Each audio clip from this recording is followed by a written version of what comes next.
Welcome back to Yahoo Finance Live. We've been talking about the jobs report and the sort of worse than estimated, but perhaps better than feared job gains that we saw last month. The gains of 559,000. Want to bring in U.S. Labor Secretary Marty Walsh, who is with us once again to talk about the numbers. Making progress, obviously, Mr. Secretary, on these numbers.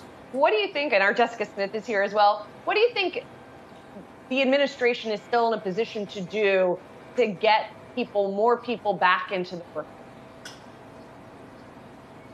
So you cut out a little bit there, but I think I got the question. I mean, certainly, the numbers today are encouraging. The last 4 months, we've averaged about 540,000 new jobs. We've seen a little bit of growth in wages this month, which is a good thing. We also saw this last week the largest decline since pre-pandemic of new unemployment claims. It shows that President Biden's economic plan is working. We've seen growth in leisure, hospitality, restaurants.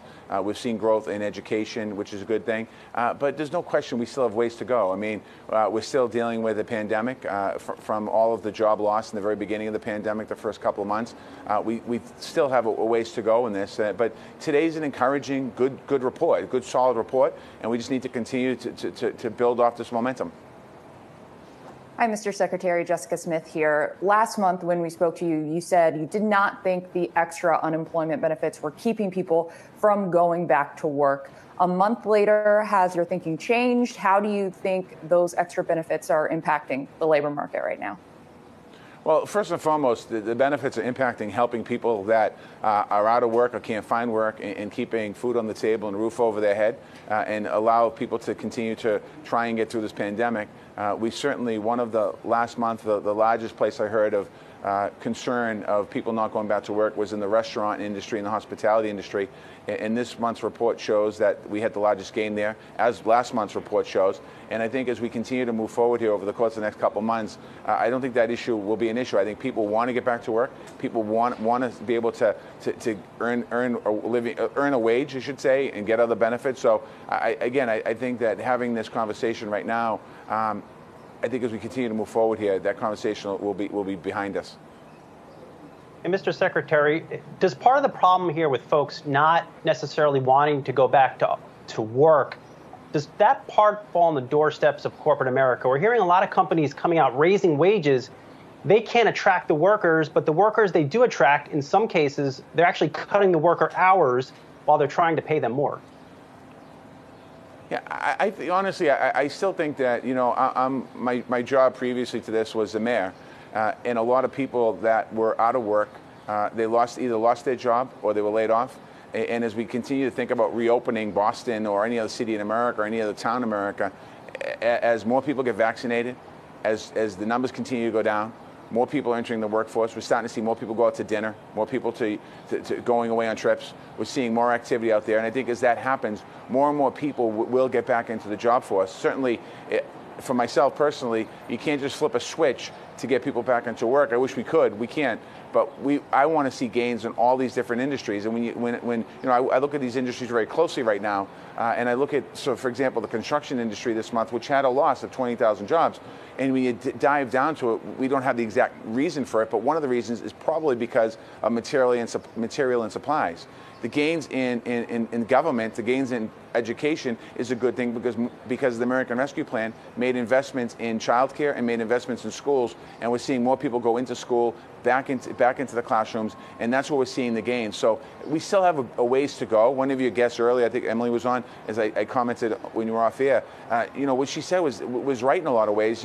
We still have a way to go before we get fully out of the pre-pandemic or get to the pre-pandemic levels. The one thing I will say is that President Biden's economic plan is working, and we've seen growth here that we haven't seen in the last 40 years in this country.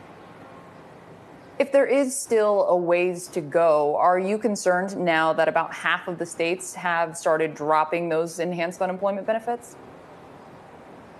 You know, I think that's a conversation that each governor is going to have in his or her state as we move forward here. I think that, you know, if you're a governor, if you're a mayor, what you want to see is your economy moving forward. You want to see people back to work. You want to see industry going again. You want to see people shopping on Main Street. You want manufacturing. If you have manufacturing in your district, if you have biotech, life sciences, you want to see these industries move forward, because that's about growth, not just in the national government, but it's also growth in the local government. So I think that as we continue to make these investments, as we continue to work collectively together, I think that's an important step moving forward. Secretary Walsh, it's Miles here. And you know, as you were talking about your prior role as the mayor of Boston, I was reminded of a story I wrote about a month ago, which was hiring troubles up in that neck of the woods on the Vineyard this summer.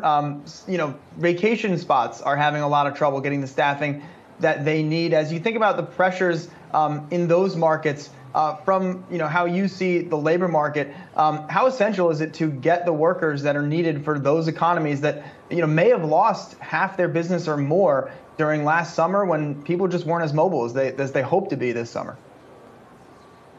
No, you're absolutely right. And I think some of the problem that we're seeing in the initial beginning of, or the end of the spring, beginning of the summer, is that last year a lot of these businesses were operating at a very small capacity, and traditionally their seasonal workers that would come in didn't have a place to work, so they didn't go to work.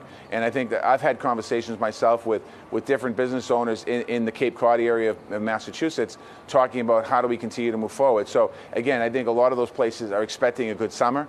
And again, what was exciting well, we shouldn't say exciting, what was hopeful to me today was the hospitality restaurant numbers, because that's the industry, and that's where the workers are that work in those different areas, whether it's in Boston or California or New York or across this country in the hospitality industry. That's where those workers are going to be needed over the course of the next several months. Of course, infrastructure talks are continuing today. The president has said now that he wants at least $1 trillion in new spending. That's quite a bit lower than his original plan of $2.3 trillion. So what do you think this report says about what's needed most in maybe a pared down infrastructure package? You know, this infrastructure plan really isn't in response per se to the pandemic. The infrastructure plan that President Biden's laid out is really about the future of America, keeping us more than competitive, keeping us at the best economy in the world, and that was the plan for this. And the president has made it very clear from the very beginning that he wants to have a conversation with all sides, not just one side, all sides. And he's true to his promise right now, and he's having real conversations, as you reported yesterday. We're all having conversations with senators and Congress people from on both sides of the aisle, if you will, to talk about the plan. This plan that the president is proposing is not a Democratic plan. This plan that the president is proposing is a plan for the American people. So that's an important aspect of it. And the fact that the president is really intent on having these conversations and is having them, I think says a lot about who he is. And Secretary Walsh, finally, it's Julie here. I want to ask a bit about wages, because, those folks, the vacation areas in Cape Cod that are hiring people, we're getting anecdotal reports. A lot of those places are having trouble, right? And they're having to pay people more as a result. Good for workers. I'm wondering what you're hearing from the other side as well, from the employers, about whether they are getting pinched by having to pay these higher wages. So I missed half that question. Sorry, you cut on me there. Sorry. Just the last part of the question. I heard about higher wages. Yeah, I'm just wondering what you're hearing from employers about having to pay higher wages and whether that's a problem for them. No, I haven't really heard from employers saying they have to pay higher wages. I think that, what I've heard, the biggest part was your previous question about making sure that there's enough people to work in those industries throughout the summer. And as I stated earlier, I think part of the issue there is that last summer, pretty much all across America in high tourist areas, they were shut down or operating at a very small percentage point. I think this year, lots of these places are opening up now, and they're ramping up in such a quick way that, again, I'm hopeful that today's numbers are showing that people are going back into those areas of hospitality, leisure, and restaurants. Mr. Secretary, thanks so much for your time here this morning. Marty Walsh, U.S. Labor Secretary, and our Jessica Smith, thanks to you as well.